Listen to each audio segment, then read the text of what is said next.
What's up, guys? Mason the Brock Henderson here. I'm sure a lot of you are wondering, Mason, where's your Chelsea stuff? Like, why aren't you wearing it for a Chelsea review? Well, I have a little bit of excuse. My clothes have been piling up for a little bit, before getting washed, and just as I was about to wash all of my clothes, the water in our house decided to just stop working. The pump went out. So, yeah, now we finally have it up and working, but I haven't had a chance to get around to washing it. So, Spider-Man shirt for this, but it's okay. It's fine. We'll deal with it. But yeah, so talk about the Bournemouth game. Overall, comfortable win, 2-0. Never really a threat from Bournemouth, which kind of similar to the Huddersfield game. It didn't feel like we were creating a lot of chances, but we had so much possession that we didn't have to worry about the threat from Bournemouth too much. But with that being said, there still is a lot of caveats to be had from this. And so, yeah, once again, I still do have my issues. And I found it very interesting. I had one person just completely like rip into me one video, like, "Oh, what are you talking about? You're stupid. Oh, you're the worst. You're bashing everything about Sorry, and everybody else is happy. You're not. You're the terrible person." I have an opinion. I apologize for that. And then somebody else on one of my last videos was like, "Look, just trust Sorry. He's got a plan. He knows what he's doing. He's done this for years. He knows what he's going to do. So just give him a chance to do what he wants to do." And that's fine. I get the fact that it still is early. We're 4 games in. I get all of that. But the reason why I have an issue with Sorry right now is not anything to do with his style of play or his tactics. Yeah, I do think focusing solely on attacking, it doesn't really fit with me. My problem with him is the same problem I had with Conte at near the end of his career. The same thing, well, not career, but time at Chelsea. The same problem I had with Mourinho near the end of his time at Chelsea. Same problem I had with Gus Hiddink when he came in. There are players that for some reason just the manager will just all of a sudden take a liking to. And they are the one thing that is killing our team. And we have two right now under Sorry. Under Conte, it was, there are a couple players. I think Pedro got a little too much love for what, he didn't really provide enough to get as much playing time as he did. Honestly, Murata, I thought got way too many chances under Conte. Another one, Cahill, I thought was getting way too much love, being handed the captain's armband. So there were a few players that I thought Conte was giving too much time to. Hiddink, it was Mikel, gave way too much time to. Mourinho, a little bit of Matic over Fabregas when we needed a more attack-minded player. Sometimes he would look at, I think that was the year that Pedro came in and was kind of doing well, and he was playing Willian more over Pedro, I think. I don't know. But, for those managers, there was that one player or 2 players or 3 players, and I'm like, stop playing them. They're not helping us. They're not doing anything. And Sorry so far has come in and shown that he's got the exact same problem, but it's starting off early.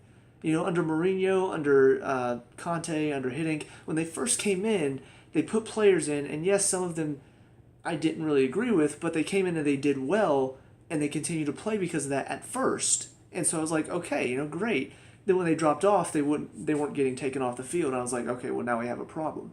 Sorry is playing players right now that aren't playing well, and he's continuing to give them time. I have a problem with that because it hasn't hurt us so far. It almost has in a couple games. You look at the Newcastle game, nearly lost or drew that one because we couldn't score. Murata's on the field. David Luiz gives up a crap goal against Arsenal.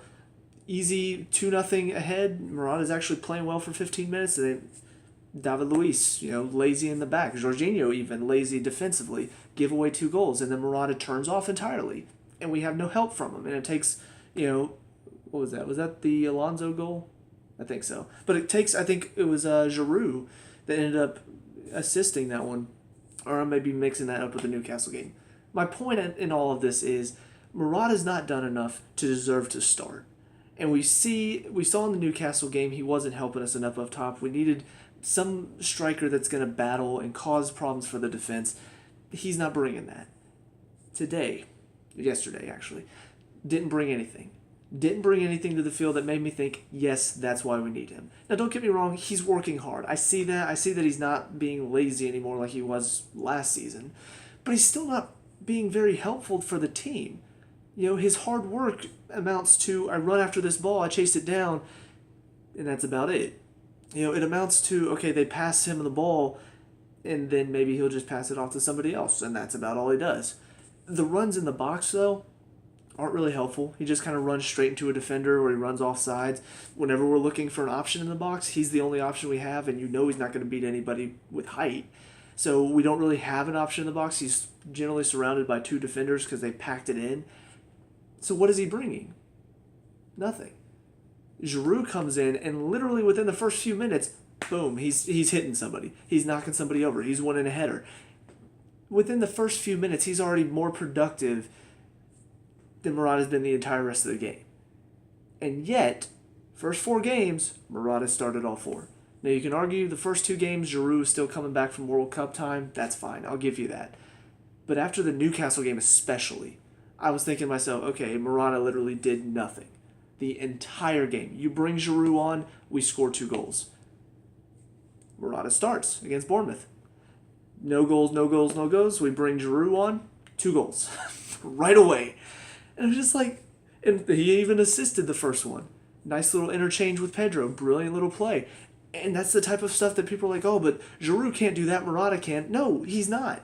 He's not doing that stuff. He's dribbling into pressure. He's losing the ball too easily. Giroud is actually holding it up, laying it off, sets up Pedro with a great little back pass. So why is he still playing? Defensively, like I said, we didn't have a whole lot of issues, but Bournemouth had 2 really, really good chances.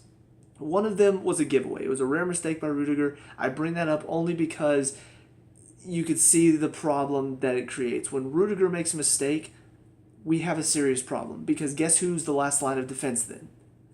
David Luiz. And you watch the first chance that they had in the first half, which I didn't really get to. I got to see highlights of it because NBCSN is crap and they want us to pay extra money even though they can't show us a game for some reason. Anyway, but it happened while they were trying to fix whatever problem they were having at Stamford Bridge with their video service.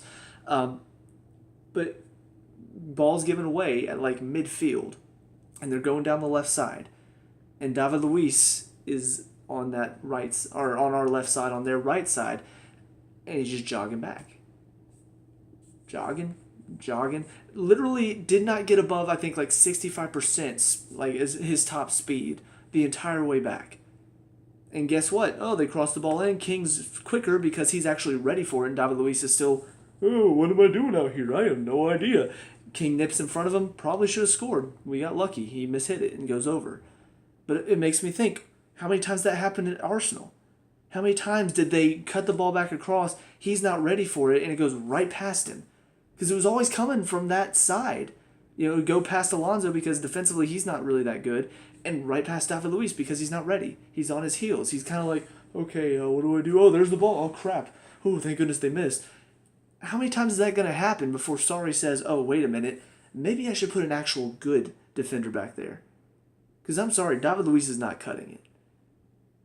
And that moment right there, and then the moment where Rudiger gave away the ball, I think it was Frazier that ended up on the end of it. David Luiz was just getting over to him as he's hitting a poor shot that went wide. But it's like, you're supposed to be, Rudiger has stepped up. That means you should be stepping into the middle to cover the space that's left. But instead, what happens is Rudiger steps up, David Luiz doesn't see it, he's not reading anything, and so Rudiger loses it. Now he's chasing back, trying to make an effort. Thankfully, Frazier mishits it. Not a goal. But that's what it leads to. We always look so susceptible defensively when David Luiz is on the field. And especially when David Luiz is on the same side of the field as Marcos Alonso, because Marcos Alonso now thinks he's a wing, and he's not. And I don't mind the fact that he's getting up, but if he's going to get up, we need somebody behind him who's going to cover for him. And David Luiz is not that person. He's not good enough defensively. He's still too crazy. He still has those lazy moments. He still has the moments where he completely shuts off mentally. And we see what happens. He gets beat. Time and time and time and time again. And so, for those people that are saying, trust Sarri, he's going to do a good job, he's got this covered. My question to you is, after 4 games, actually after 3 games, really, you can look and see we're playing okay. We're not necessarily playing poorly. I think we could be more convincing. I think there's still issues. But he's still sticking with those 2 players as his starting players. You put a bad striker up top, okay, you know what? We're not going to score. You're going to bring Giroud on, then we'll score. Whatever. I'll deal with that. If we win it late, that's fine. But you keep David Luiz in the defense, guess what? We may not score until Giroud comes on, but they may have already scored 3 because David Luiz is on the field. And nothing's changing. He's not doing anything about it. He's not changing anything about the game. It's still the same problems that I saw in game 1. And it's from the same 2 players. And nothing's changed. So that's my little spiel about Sarri. Don't get me wrong, I want him to do well. Somebody was saying, oh, you never wanted Sarri to begin with. Look, honestly, when he came in, I was like, okay, let's see how he does. I really didn't really care either way. I have nothing against him. I have nothing for him. I'm just like, let's see what he does here. And so far from what I've seen, it's not been convincing. It's not been good enough. Namely because he's making these same mistakes game after game after game, and it's going to hurt us in the long run. We've had a good start. We've had a couple lucky games, in my opinion. Our luck's going to run out eventually. When we hit the Europa League, when we have all these games back to back to back to back, it's going to hurt us eventually. So we've got to clean it up before we hit that tough run, or else all of a sudden our season's going to be gone. We're going to be just like a Liverpool or just like a Tottenham. We challenged until that little drop off, and now we're not challenging anymore. So, with all that being said, let's talk about individuals. First of all, Kepa in goal didn't really have a whole lot to do. The only 2 good chances that they had, they missed the goal both times, so he really didn't have to make a good save. I think he did make one, but it was a pretty uneventful evening for him. He looks very confident though with his feet, which is good. So they can always use him if they want to. In defense, Alonso, like I said before, going forward he looks great. Defensively, he's not really providing enough for us, and being on the same side as David Luiz is a problem. So got to sort that out. David Luiz, like I said, he gets lazy. It's just the most frustrating thing in the world to see a lazy defender. It's why I don't like Virgil van Dijk personally. A lot of people praise him and say he's one of the best defenders. You really watch him, he's a lazy defender. He will jog and jog and jog and jog, and then last second he realizes, oh, I need to go pick that guy up. And because he's physically capable of doing it, he'll get there in the nick of time. But people see that and they're like, oh, what a great tackle. And I'm sitting there thinking, no, don't you realize he was beat? He just got lucky and got back because of his physical stature. So, I don't know. I hate defenders like that. I hate defenders that are just going to jog around until, oh, last minute, I need to go get that guy. Why haven't you done the work early? Why haven't you gotten yourself in a position where King can't get inside of you and beat you? That's my personal opinion. Being a defender myself, whenever I see bad defenders, it pisses me off. And especially ones at the professional level, because I'm like, I could jog around most of the game. I probably wouldn't be as physically capable of dealing with some of the stuff as they are, but I could put as much work in as they're putting in right now. So, and then Rudiger, solid. Azpilicueta, solid. So both of them, doing most of the job defensively, honestly. With Rudiger, though, it's a lot more impressive because he was kind of a defender last year that was in and out of the team. He had some good games, had some bad games. I was kind of wondering how much he would feature. And so seeing him come in and really, really, really be solid in this back two and kind of be the anchor back there. If something bad happens, generally he's the one cleaning it up. Like I said, that one mistake is very rare to see him make a mistake like that and just give it away and turn on the counterattack. So, I think he's doing a great job back there, though. I think he's really handling the responsibility very well. And it's really quite he's slowly getting back into that feel of being a fullback. He looked a lot more comfortable getting up in the attack and dropping back as well. So good to see that he's getting back into that form. In the middle, all 3 of the midfielders I thought had a pretty good game, just because it wasn't that difficult, honestly. Bournemouth did put some pressure on, but for the most part, it was very easy to move the ball around. There was a lot of space. Generally, the pressure that was coming, it was always one player. It was never really good pressure. It was like one player chasing some of the time, and you could tell it was very, very easy for them to keep possession. So, but as far as individually, Kovacic started off a little bit sloppy and then picked it up. I do have to wonder, there was one turn that he made. I wonder if he did it on purpose. The ball looked like it kind of rolled up under his foot, like he went to take a touch and then missed it and then just went back and won it, or if he actually let it roll and then just turned and went to beat whatever the case, it worked. And I was impressed with how quickly he turned on the Jets. But I think I talked about him before. He's really, really come to the midfield and taken that position. And honestly, I still don't understand why he's the one coming off at the end of the game, because he, in my opinion, just as hard as Conte works back to win the ball. Now, Conte obviously is a little bit faster than him, so he does it more often. But I just don't see Jorginho making those runs back as much as Conte and Kovacic do. When they want to get back and defend, they're right back in. And Jorginho's kind of like, top of the box. Oh, look, cut back in. I should have been there to stop that, but I wasn't. Darn. But on that, Jorginho, he didn't really have a whole lot to do defensively. So, I don't know. He still does do the defensive side of it, but the tracking back, the transition play is where he really struggles. And that's why I'm wondering why we're not trying to do something different there. Why we're not trying a different player there. I get why he's there when we have the ball. But whenever they have the ball, let's switch it up a little bit. Let's have somebody else drop back in defensively instead of having him be that one, because he's just not good on the transition. It's not his game. So, and then Conte, I don't know what I can say about Conte that I haven't already. Yeah, he's still one of our best players, still probably deserves, best player in the world type of stature, because, I've talked about how he's uncomfortable in this new role. He still kind of is. There's still moments where you see he's learning it a little bit. But in this game, he felt much more free. He looks like he had much more freedom than in the past games where I've talked about how it seems like he's kind of caged to that right side. This game, it felt like he just was flowing everywhere. He's up in the attack. He's dropping back defensively. He's getting into the middle when he needs to. He's covering players when he needs to. He's tracking back and making defensive challenges when he needs to.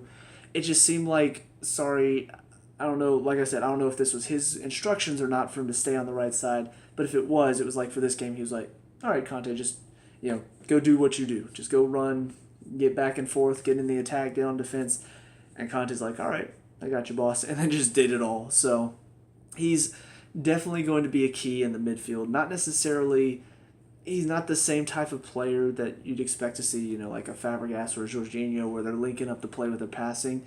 But he definitely brings a lot when it comes to the change of speed he has on the ball. The defensive side of things, obviously, is where we know him most for. But also, the runs that he makes up top, the fact that he's putting pressure on the defense, it's the type of stuff that we didn't see from him last year because he was a defensive midfielder. Now he's getting to do the other side of the game, and he does it pretty well, too. So, I don't know. I'm just surprised to see that he can do both sides of it as well as he can. And the fact that we haven't tried that before. It makes me think if we tried that a bit last year, if we let him get forward a bit more this year, new coach coming in, he would already have been a little bit more integrated into it and would probably have even started the season better. So, but he's definitely growing in the position. You can see him getting better. It's just there's still going to be a little bit more time before I think he's fully comfortable with being a box-to-box midfielder. And then the three up top, I already talked about Morata, so I'm not going to stay away from it. I'm not going to touch that again. I've already given my opinion. I think he played awful. Didn't really give us anything. Okay. Going to be fair. Not going to let my personal feelings for the fact that he's on the field over Giroud get in the way. He played okay. But it was nothing that helped us. It was nothing that really provided what we needed out of a striker. You want to watch what we need out of a striker. You want to watch what helps the team out of a striker. You watch Giroud play. If you want to watch a striker that just does the simple stuff, doesn't really make any mistakes, but also doesn't really help in any way, you watch Morata. So that's all I'm going to say. Moving on. Hazard definitely looks back to his best. It is kind of one of those things where it's the other season. He's always done. It's like he's done this throughout his entire Chelsea career. He has a good season, we win the league. Bad season, we don't. We do terrible. Good season, we win the league. Bad season, we don't. We do terrible. It feels like every other season is a good season. So we are on his good season year. So he's already stepping up, working very hard. He's taking on players. He's beating players. Got himself a goal too. So I love watching him play because he does everything so well. He looks like he's just one of the best players in the world when he's at full speed and just going at players, and it doesn't look like you can stop him. So, and then Willian, first start under Sarri. I don't know if something with Pedro or if Sarri just wanted to give him a chance because he played pretty well. He did okay. Nothing really that caught my eye. I think the main reason for that is because it's similar to the Newcastle game where we needed quick little passes in and out. And of course, Murata doesn't do that anyway. But then Willian's not really that type of player either. So the one thing that I will say for Willian, though, that I've been really impressed with, and I don't know if this is something that Sarri is bringing to the team or if this is just something that Willian does himself, because honestly, I don't see Pedro doing it very often. But obviously, he's the one that takes most of the corners. I love the fact that you never really see him get offside after the corner's been taken. Most of these players, they'll take the corner and then they'll just watch to see, what's going to happen? And then the ball pops out and they're like, I can get it here, my feet. And the defenders are all like, we've already stepped up. What are you still doing there? Offside. With Willian, as soon as he takes the corner, it looks like instantly. Because they'll pick up the ball and I'm like, okay, is he onside? And then they'll lay it and he's already 5 yards behind the play ready to run onto it. He's just so quick about, I'm going to get back on side in case they need me. I'm going to be able to run into space at full speed and take the defender. I love it. I love having a player who's got that mindset because, that's difficult. You win the ball, you head it out, they win the ball back, and now all of a sudden they send it back out to the guy wide. He hasn't stopped. He's still moving, and now he's sending it across from closer while he's running at you. That's difficult to defend. So I just... Willian and Pedro both are players that are not necessarily our best players. They're not necessarily world-class players, but they do some little things that I just really have to appreciate. And that's one of the things Willian does that I really appreciate. I think it's so helpful because I get so sick of players that get offside because they're lazy. And on that note, Pedro was one of the subs. He was the second one to come on for Willian. Obviously, the goal was good. Aside from that, I can't really think of much that he did. I know he came on a little bit later, 70th minute or something like that. So I don't think he had a whole lot of time, but the fact that he did get the goal is great because we need him to score more since obviously the goals are not going to come from Murata and Giroud. I've said this before, he's not much of a finisher. He's more the striker that will win the ball to set up the finishers. So we need Pedro and Hazard to definitely get back into their finishing ways. So it was a really well-taken goal and a brilliant little play that set it up in the first place. But on Giroud, obviously, I've already talked about it a bit. He came on, and you just feel the difference. You see him fighting for every ball. You see him winning some headers. Not necessarily every header, but he's winning most of them, honestly, when it comes up front. And that's huge. Because whenever they're putting pressure, and they're just constantly coming at you, and you're just like, we need to get the ball out, when you send it up the field and Murata's on the other side of the field and he jogs over and they just come right back at you, that's difficult to deal with over and over and over and over again. Giroud, he'll find a way. He'll flick it on, give everybody a chance to step out. We need that. We need a striker that's going to do that because it helps the rest of the team. There's a moment where Ryan Fraser is running into the box, trying to get on the end of the ball. Guess who's there to shield it out of bounds, and have us get a goal kick for it.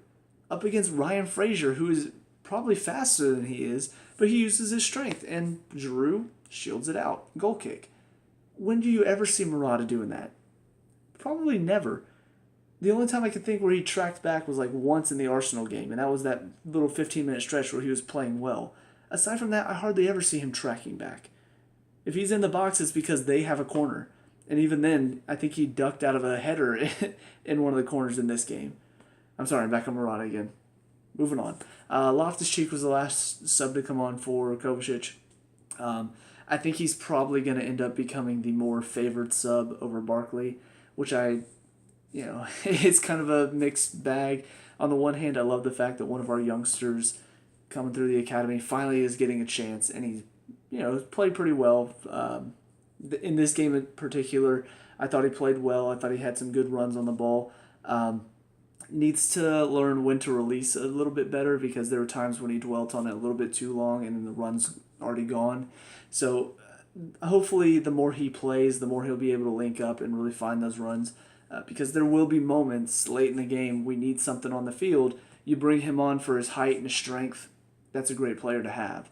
Because while the three in the midfield right now are good, they don't really have that height and strength. You know, Conte's obviously very small, but he's strong. Jorginho, small and not really strong. And then Kovacic seems pretty strong, and he's not small, but he's not big either. So the fact that we have Loftus-Cheek that we can throw in there if we need height is good. You know, to put up against someone like, you know, a Fellaini or a Pogba or a... I'm trying to think of other big midfielders. They're kind of gone now. They've all gone to Man U. Fellaini, Pogba, and Matic are all big midfielders. The other teams, I can't think of like a big midfielder. There's probably one. Maybe. There's not that I can think of. Anyway, so if we need somebody in there that's going to battle and win things out of the air, he's a good option. So I'm glad that he's getting some time. For Barkley, though, I do hate it because he is a player that I wanted to see, you know, try to further his career. Hopefully he was going to turn into that player that everybody saw that he was going to be at a young age, but he's just not.